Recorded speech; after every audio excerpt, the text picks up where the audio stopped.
What's up guys, welcome back to Drew Tutorial, and in today's video I'm going to show you how to enable JavaScript in your Google Chrome browser. Yes, you get that right. Before we jump in guys, would you mind take a moment to give this video a like and hit that subscribe button, because this will let me know that you found value within this video.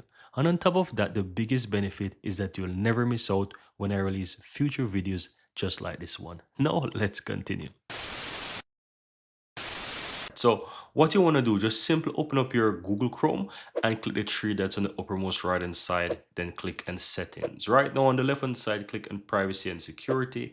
Then you want to click on site settings. Now scroll all the way down guys to where you will find JavaScript. So you want to click on that to expand it. And in case yours is showing don't allow site to use JavaScript like this, then you want to go ahead and click this radio button here that says site can use JavaScript.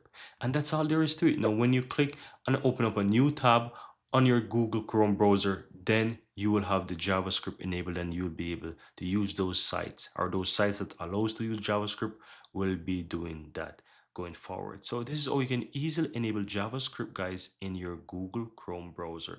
And as well, if you want to disable it, that's the same step. You just want to disable it by choosing the option that says you don't want to allow site to use JavaScript. Here you have it guys. I really hope you found value within this video, and if you do, don't forget to take a moment to give this video a like and hit that subscribe button so that you'll never miss out when I release future videos just like this one. Thank you guys for watching, and see you next time.